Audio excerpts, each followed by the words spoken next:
कुछ भी हो, मोदी जी रोजगार के मामले में भले ढीला पड़ गए हो, लेकिन बॉर्डर के मामले में भैया जबरदस्त है। चाइना कहता है कि ते काहे चिल्ला रहा है रे, डोकलाम तोरा है, तो भारतीय सेना कहे कि नहीं हमारा नहीं है तो तोरा है। हम हिंदुस्तानियों की खराबी है कि हमारे डीएनए में क्रोमोजोम के साथ साथ इंसानियत भी पाया जाता है। यही वजह है कि भारतीय संस्कृति को हमेशा श्रेष्ठ रखा जाता है।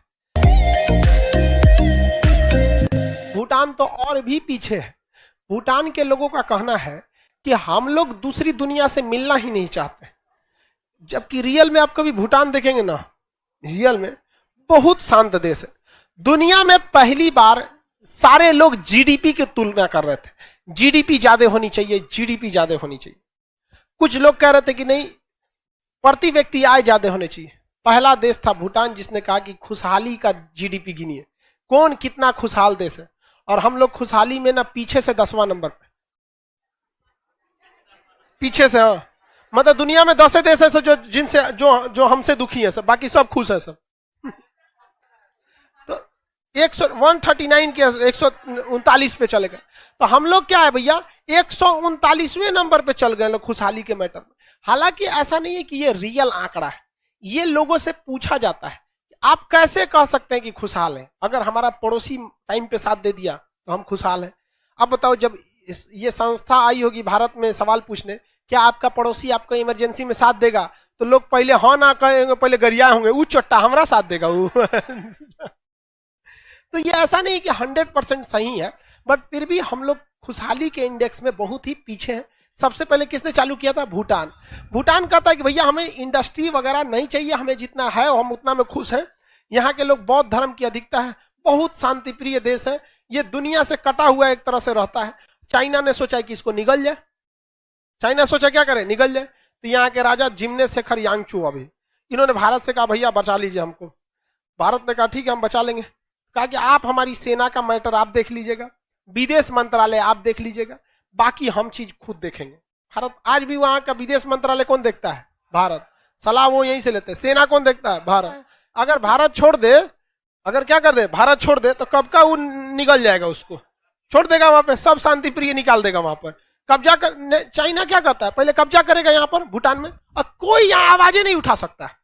यहाँ के लोगों को 5 आदमी का परिवार है ना, एगो को भेज देगा तिब्बत, एगो को भेजेगा सिंजियांग, एगो को भेजेगा हान चाइना, एगो को भेज देगा कहीं और मंगोलिया में जा यहाँ पे।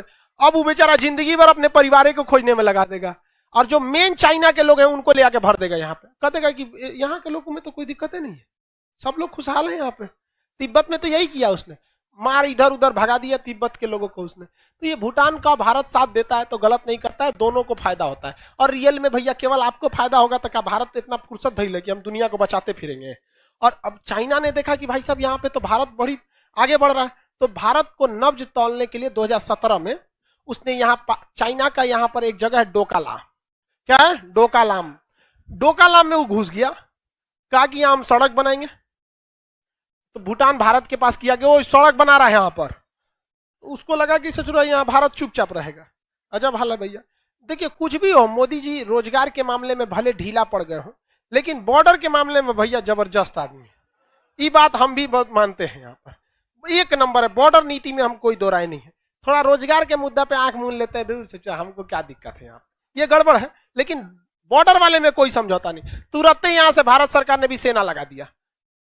तो चाइना कहता है कि ते काहे चिल्ला रहा है रे, डोकालाम तोरा है, तो भारतीय सेना कहे कि नहीं हमारा नहीं है तो तोरा है, भाग यहाँ से, इसकी रक्षा की जिम्मेदारी मेरी है। रीजन समझिए क्या, अगर डोकालाम चाइना का हो जाता ना, तो इस रीजन में सबसे ऊंचा डोकालाम है।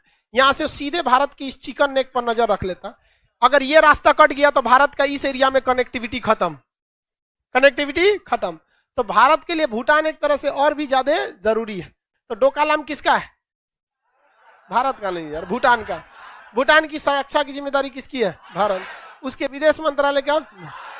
भारत। अगर कोई विदेशी देश उस पर हमला करने या कुछ करता है तो बचाएगा कौन? भारत बचाएगा। और भारत की सेना यहाँ तक पूरा अंदर तक रहती है। अब भूटान के लोग बहुत ही अच्छे होते हैं, बहुत अच्छे, एकदम शांत प्रिय। वैसे भी भैया बौद्ध धर्म वाले बहुत शांत वाले होते हैं, उनका धार्मिक सिद्धांत ही है शांति। बाकी किसी धर्म में शांति के तो चर्चे नहीं किया। जैसे रहो वहां पे शांति वगैरह की बात।